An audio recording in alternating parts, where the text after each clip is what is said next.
Hello everyone, welcome back to our channel. तो आज हम लोग पढ़ने वाले हैं history chapter 6 Indian struggle against colonialism. Okay, so in this lesson we will study the Indian struggle against colonialism. तो देखो, अगर आप लोगों को कोलोनियलिज्म का मतलब नहीं पता है तो गाइज अब तक पता होना चाहिए, क्योंकि मैंने प्रीवियस लेक्चर में हर जगह आप लोगों को बताया कि कोलोनियलिज्म मतलब क्या होता है। ओके, सो इस टाइम पे भी मैं आप लोगों को बता रही हूँ, अब से आप लोगों को याद रखना है, एकदम अच्छे से याद रखना है कोलोनियलिज्म का मतलब, क्योंकि इतना पढ़ लिया अब तक ये याद नहीं है तो कोई फ़ायदा नहीं है। ओके, है ना। सो देखो, कोलोनियलिज्म मतलब क्या होता है कि जो भी पावरफुल कंट्रीज़ होती है वो अपने से लेस डेवलप्ड नेशंस को ऑक्यूपाई कर लेती है, फोर्सफुली ऑक्यूपाई कर लेती है और उन पर क्या करती है, अपना रूल करती है। ओके, अपना रूल वो लोग पूरी तरह से वहाँ पे स्टैब्लिश कर लेते हैं, जो वो बोलते हैं वही करना होता है वहाँ के लोगों को। ओके, सो ये होता है कोलोनियलिज्म। तो ब्रिटिशर्स ने अपनी कॉलोनी इंडिया में भी बना ली थी, तो अब इंडियंस ने उनसे कैसे फाइट बैक किया, उनको क्या क्या स्ट्रगल आई थी इस चीज़ में कि इंडियंस को क्या करना था, ब्रिटिशर्स को भगाना था, तो उन लोगों ने कैसे फाइट किया था, उनको क्या क्या स्ट्रगल्स फेस करना पड़ा था, ये हम इस चैप्टर में पढ़ने वाले हैं। Okay, so 6.1 struggles before 1857. So in 1818 the British East India Company took complete charge of खंडेश। देखो, खंडेश महाराष्ट्र में। ओके, सो देखो, खंडेश में पूरी तरह से ब्रिटिश ईस्ट इंडिया कंपनी ने 1818 में क्या कर लिया था, अपना रूल स्टैब्लिश कर लिया था। तो वहाँ के जो भील्स थे, देखो भील्स एक कम्युनिटी है, ये लोग कौन थे, शेड्यूल ट्राइब वाले। ओके, सो ये जो भील्स थे, इन लोग ने क्या कहा कि हम ऐसे कैसे हमारा पूरा जो है रीजन खंडेश वो दे दे। तो सतपुरा, सतमाला, अजिंठा, ये तीनों जगह के लोग, ठीक है, ये तीनों रीजन के लोग एक साथ यूनाइट हो गए किसके खिलाफ, ब्रिटिशर्स के खिलाफ, कि अब हमको क्या करना है, ब्रिटिशर्स से फाइट बैक करना ही पड़ेगा, हमारा रीजन तो हम ऐसे जाने नहीं देंगे। ओके, सो ये तीनों जगह के लोगों ने, एक बार और मैं बता देती हूँ आप लोगों को, सतपुरा, सतमाला एंड अजिंठा, ये तीनों लोगों ने क्या क्या एक साथ आ गए थे और इन लोगों ने क्या सोचा था कि हम क्या करेंगे, ब्रिटिशर्स के अगेंस्ट इनसे फाइट बैक करेंगे। Okay, so Trimbakji Dengle and adviser of Bajirao Peshwa second was imprisoned by British. तो देखो, ये जो थे त्रिम्बकजी डंगले, ये कौन थे, बाजीराव पेशवा सेकंड के एडवाइजर थे। इनको क्या किया था, ब्रिटिशर्स ने कैद कर लिया था, इनको जेल में डाल दिया था, लेकिन इन्होंने कैसे न कैसे वो वहां से भाग गए। ओके, ठीक है, जेल से वो भाग गए थे कैसे न कैसे। ओके, वो लोग बहुत स्मार्ट थे, देखो क्लेवर थे। ओके, सो अपनी स्ट्रेटेजी से उन्होंने क्या किया, अब छुटकारा पा लिया जेल से, वो स्केप हो गए थे under the leadership of Gokadi and Mahipa. देखो, ये दोनों जो थे, इनकी लीडरशिप, ये कौन थे, ये त्रिम्बकाजी डंगाले, ये त्रिम्बकी डंगाले कौन थे, यहाँ पर देखो हमें दिया गया है, मैंने आप लोगों को बताया भी कि कौन थे, ये बाजीराव पेशवा सेकंड के एडवाइजर थे। तो इनके जो भांजे थे, ठीक है, ये गोकाड़ी जी एंड महिपा, इन दोनों के लीडरशिप में भील्स ने क्या किया, एक रिवॉल्ट होता है, मतलब रिवॉल्ट का क्या होता है, प्रोटेस्ट। ओके, सो भील्स ने गादाजी एंड महिपा की लीडरशिप में क्या किया था, एक रिवॉल्ट प्लान किया था ब्रिटिशर्स के अगेंस्ट, जिसमें कितने लोग थे, 8000 लोग थे। Okay, present. ओके, इसमें 8000 लोग ने पार्टिसिपेट किया था इस प्रोटेस्ट में। ओके, मेरी बात समझ रहे हो ना सारी। ओके, सो 8000 लोगों ने इस प्रोटेस्ट में क्या किया था, पार्टिसिपेट किया था, जिसको किसने लीडरशिप था, जिसका कौन, Gokaji and Mahipa. Okay, so captain Briggs block all the supplies coming to the Bhils. Captain Briggs कौन था, देखो captain Briggs merchant ship captain था। ओके, वो मर्चेंट शिप का क्या था, कैप्टन था, उसने बिल्स तक के जो भी सप्लाईज थी उसको रोक दिया, ठीक है, उन तक जरूरत की जो चीजें थी उनकी, ठीक है, वो भी नहीं पहुंचने दे रहा था। At the same time Mount Stuart Elphinstone, a British officer, adopt a policy of specifying the Bhils. तो देखो, उसी टाइम पे जब उसने, इस कैप्टन ब्रिग्स ने बिल्स तक के पहुंचने वाली सारी सप्लाईज रोक दिया था, तो यहाँ पे ये जो मॉन्ट एल्फिंस्टन था, इसने क्या किया, ये ब्रिटिश ऑफिसर था, इसने क्या सोचा कि हमको कुछ ना तो कुछ ऐसी पॉलिसीज बनानी ही पड़ेगी जिससे बिल्स क्या हो जाए, खुश हो जाए और वो लोग हमारी साइड आ जाए और क्या हो जाए, शांत हो जाए। ठीक है, पेसिफाइंग द बिल्स यानी कि बिल्स को शांत करने के लिए उसने कुछ स्ट्रेटजीज बनाई थी। They were recruited to protect the travellers, he offered them job and pensions. देखो, उसने क्या किया, उनको भर्ती कर लिया था, अपनी जो सेना थी उसमें बहुत से लोगों को, बिल्स जो थे उनको भी इंक्लूड कर लिया था, उसी के साथ साथ उनको जॉब दे रहा था, पेंशंस दे रहा था। Okay, however the policy of cornering the bills was also continued. देखो, ये तो कर रहा था कि हमको क्या करना है, बिल्स को हमारी साइड करना है, हमको इनको क्या देना है, जॉब देना है, पेंशन देना है, इनको अपने साथ क्या कर लेना है, ज्वाइन कर लेना। लेकिन लेकिन लेकिन हमारा उनका मतलब उनका क्या मेन मकसद था, उनके जो मोटिव था वो क्या था कि कैसे ना कैसे इन लोगों को साइड कर देना है, हम लोग अपने साथ इन लोगों को कर लेंगे एंड देन उनको साइड कर देंगे, कॉर्नर कर देंगे। Okay, major Morin left no alternatives for the Bhil but to surrender. ठीक है, मेजर मॉरिन ने कोई रास्ता नहीं छोड़ा था बिल्स के लिए, सिर्फ और सिर्फ उनके पास एक ही ऑप्शन था कि वो क्या करे, सरेंडर कर दे। क्योंकि क्या हुआ था, around 1822 the revolt under the leadership of Hariya Bhil was crushed by captain Robinson. तो देखो 1822 में एक रिवॉल्ट अगेन प्रोटेस्ट जो हुआ था, जिसको किसने लीडर किया था, जहाँ का लीडर कौन था, हरिया भिल, इनके अंडर ये पूरा प्रोटेस्ट प्लान हुआ था। इस प्रोटेस्ट में बहुत से भिल्स थे, लेकिन कैप्टन रॉबिन्सन जो था उसने इस रिवॉल्ट को पूरी तरह से क्रश कर दिया था। यानी कि इसमें जो भी लोग मौजूद थे, ठीक है, इसमें जो भी लोग पार्टिसिपेट किए थे उनको पूरी तरह से कुचल दिया था। समझ रहे हो, मतलब कितने लॉस हुआ था ना, ह्यूमन लॉसेस हुआ था। ओके, सब लोगों को मार दिया था जो भी इसमें पार्टिसिपेट किया था। ओके, क्रश मतलब वही, कुचल दिया था सबको पूरी तरह से। ठीक है, ऐसे हम लोग बोलते हैं ना कि इसको तो चींटी की तरह मसल दिया था उसने, ऐसा तो वैसे ही इन लोगों के साथ किया गया था। किसने किया था, कैप्टन रॉबिन्सन ने। Okay, another revolt of the Bhils in which thousand of Bhils participated was crushed by lieutenant Outram. Another revolt, एक और प्रोटेस्ट था जिसमें हजारों संख्या में लोग थे, उसे भी कुचल दिया गया था, उन लोगों को भी मार दिया गया था। और ये किसने किया था, लेफ्टिनेंट ऑक्ट्रम ने। ओके, तो देखो इतने सारे लोगों को मार रहा है, इतना लोगों को टॉर्चर कर रहा है, तो वो लोग क्या करेंगे, सरेंडर ही करना था वो लोगों को। ऐसे ये लोग सारी प्लानिंग कर रहे थे, क्योंकि उस टाइम पे ब्रिटिशर्स को सारी जगह से पैसा ही पैसा मिल रहा था, तो उन लोगों के पास बहुत पावर भी आ गई थी, क्योंकि वो लोग अपनी सारे पैसे को यूज़ करके क्या करते थे, बहुत एडवांस टेक्निक्स स्टैब्लिश कर रहे थे। ठीक है, सारी चीज़ें उन लोगों की बहुत फेवर में हो रही थी। However he also stayed among the Bhils and won their confidence. तो देखो he tried to bring them into the mainstream of urban life. तो देखो लेफ्टिनेंट ऑक्ट्रम ने मार तो दिया था, पार्टिसिपेटेड जो भी बिल्स ने किया था रिवॉल्ट में, उन लोगों को मार तो दिया था बहुत से लोगों को, लेकिन उसने साथ में बाद में ये भी किया कि भिल्स के साथ वो रहा और उनका दिल जीतने की कोशिश की। क्योंकि उसने क्या किया कि उसने उन लोगों को ऐसे लालच दिया कि ना हम लोग क्या कर रहे हैं कि तुम लोगों को क्या करेंगे, मतलब बोलते हैं ना एक चॉकलेट दे के अपने साइड कर लेना, जैसे बच्चों को करते हैं, तो ये लोग वैसे ही कुछ स्ट्रेटजीज बना रहे थे।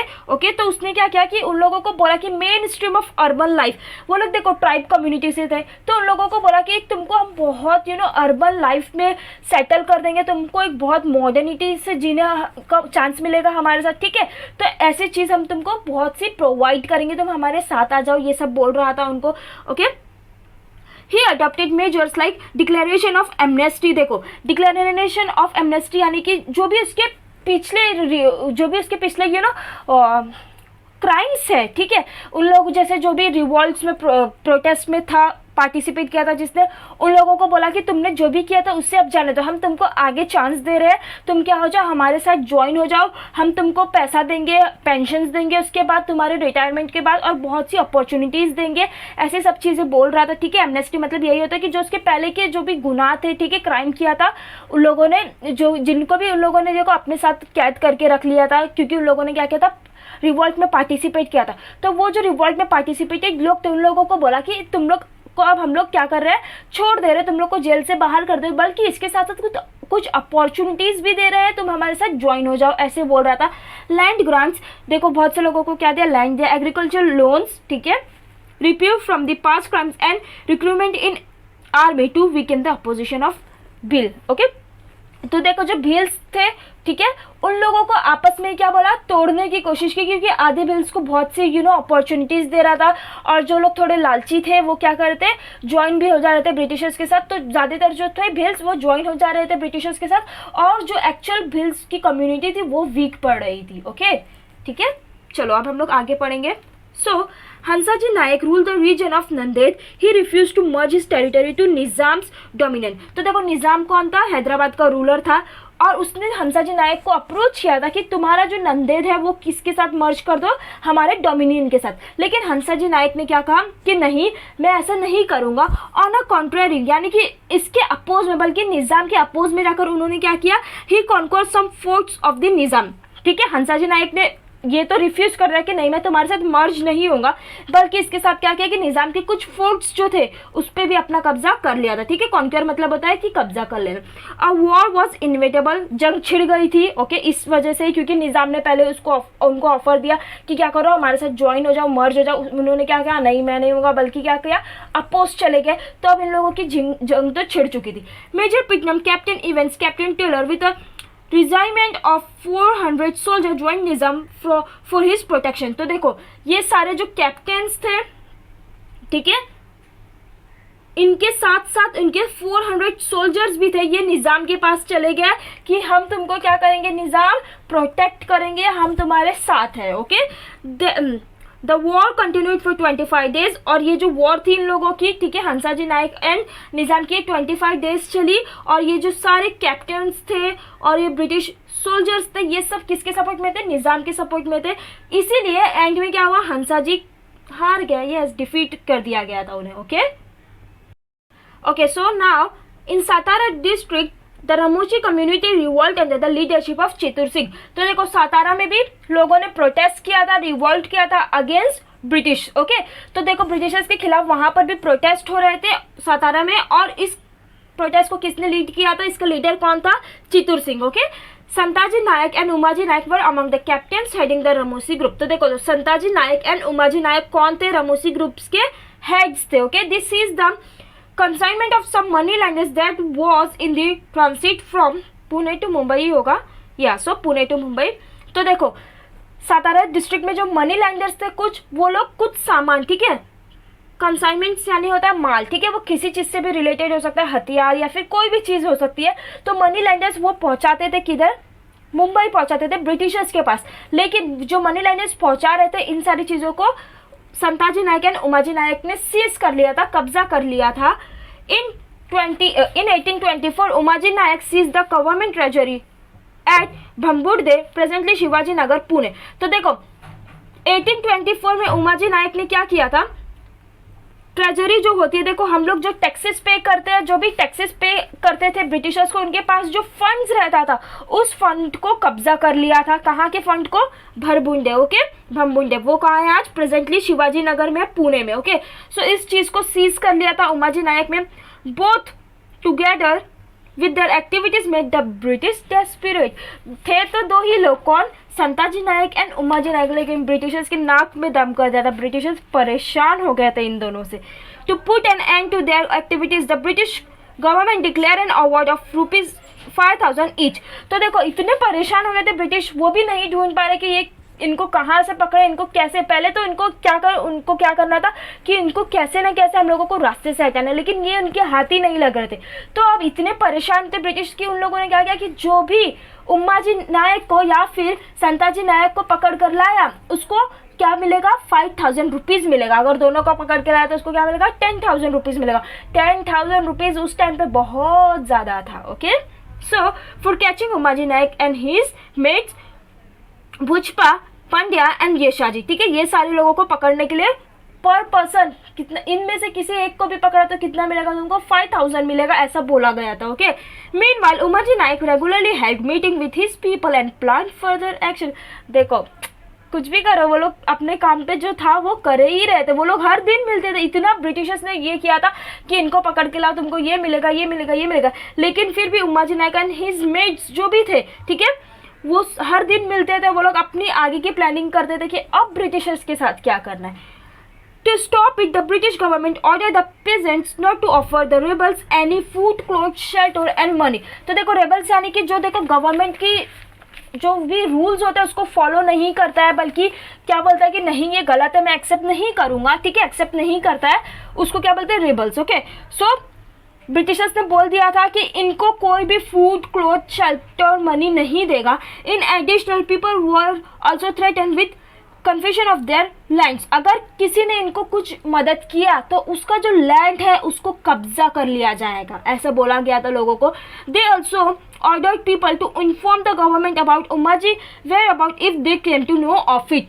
अगर तुमको किधर पे भी दिखते हैं उमा जी तो तुमको क्या करना है, ब्रिटिश को इन्फॉर्म करना। अगर तुमने इनकी किसी भी तरह से हेल्प की, इनकी मदद की, इनको छुपाने की कोशिश की, तो जो तुम्हारा लैंड्स है ये हम लोग सब छीन लेंगे, ऊपर से और एडिशनल में सजा जो देंगे वो अलग। Okay, so captain Davis with the help of his 5 companies of cavalry began chasing Uma ji. ठीक है, तो देखो कैप्टन डेविस जो था वो अपने कैवलरी यानी कि अपने आर्मी के साथ क्या कर रहा था, उमा जी नायक को चेस कर रहा था, उनका पीछा कर रहा था। However he did not success in his task, लेकिन नहीं कर पाया, ये भी नहीं कर पाया था।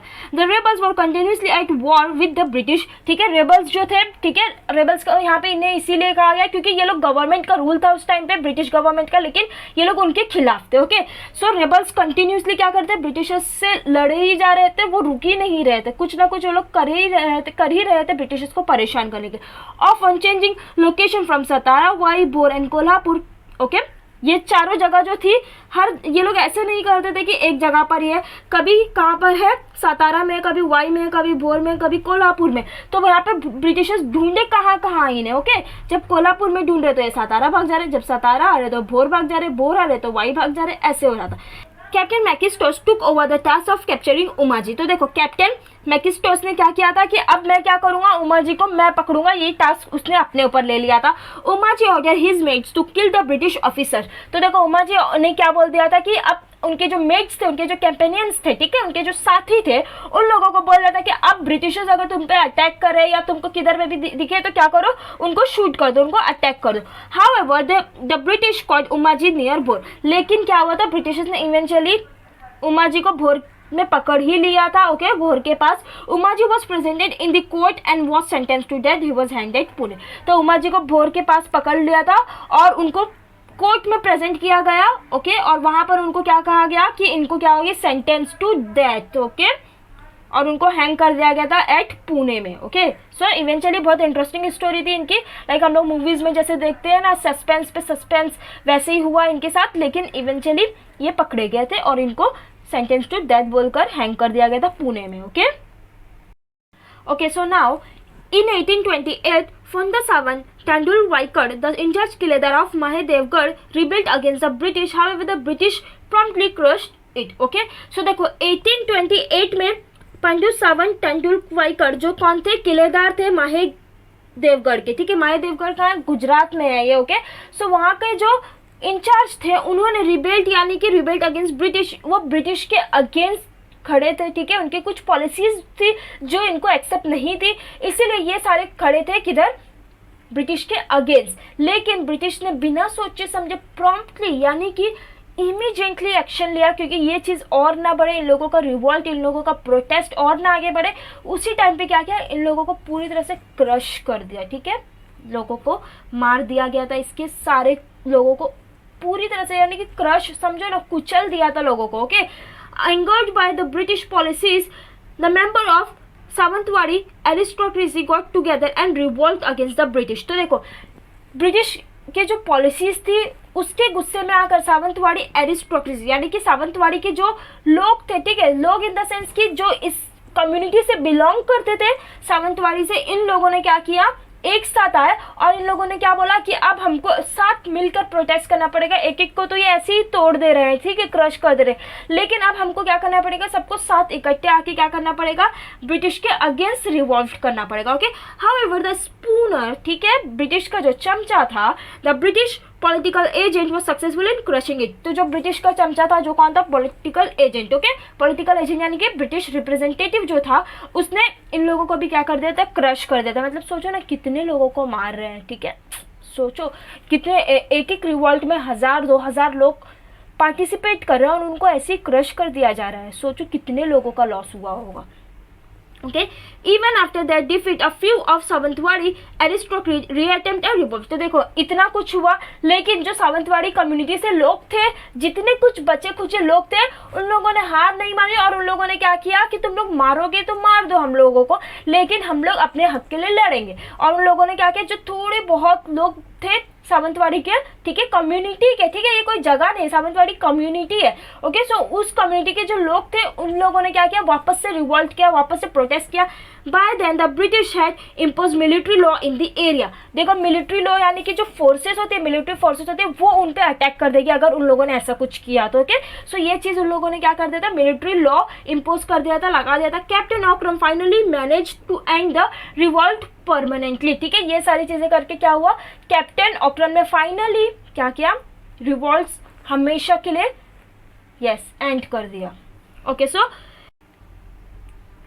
इन Kolhapur state there used to be a keepers of forts called Gadkari. तो देखो कोल्हापुर स्टेट में गढ़कारी होते थे, ओके, जो कौन होते थे, कीपर्स ऑफ फोर्ट्स, यानी कि ये देखभाल करते थे, उनके गार्ड होते थे फोर्ट्स के, और इनको पर मंथ सैलरी दी जाती थी। ओके, लेकिन जब ब्रिटिश गवर्नमेंट आई तो ऐसा उन लोगों ने चाहा कि ये गढ़कारी को हटा दिया जाए, ठीक है, इनकी अथॉरिटी को पूरी तरह से मिटा दिया जाए, और जो गढ़कारी थे उनको सैलरी भी नहीं दी जाती थी।